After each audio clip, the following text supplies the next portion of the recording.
Even with the best care, animals can become ill, require medical treatment or euthanasia, or die.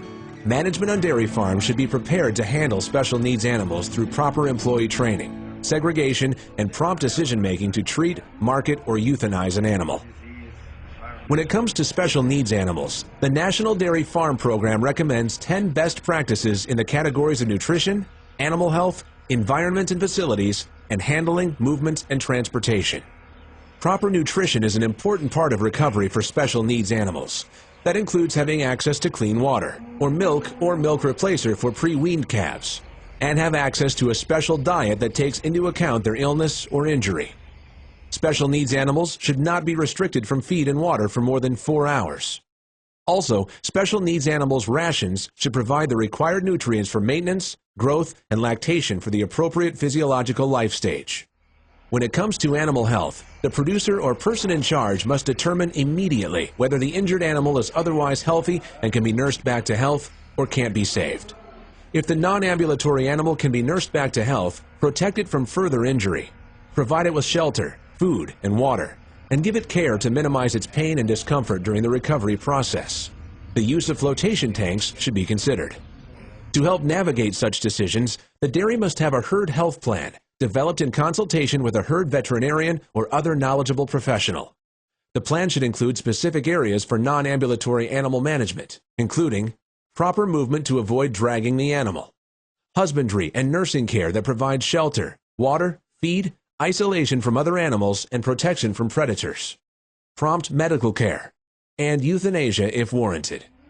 Euthanasia by properly trained personnel may be necessary if the animal appears to be experiencing severe pain or distress, can't be saved or moved properly, has been chronically ill, or was recently treated with antibiotics requiring an extended withholding period.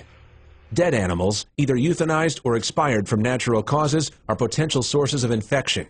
They should be disposed of promptly by a commercial rendering service or other appropriate means, including burial, composting, or incineration in accordance with applicable ordinances. Again, the dairy should have a herd health plan developed by a knowledgeable professional that includes specific protocols for euthanasia consistent with recommendations from the American Association of Bovine Practitioners, including training of staff on the need for and recognition of animals to be euthanized, designated employees trained in proper techniques, confirmation of death, record keeping of euthanized animals, and the disposal of carcasses in compliance with local regulations. A hospital or sick pen, facilities that segregate sick or injured animals, are recommended for isolating them from the herd and making treatment easier. And self-locking stalls should be used to provide an emergency release for non-ambulatory situations.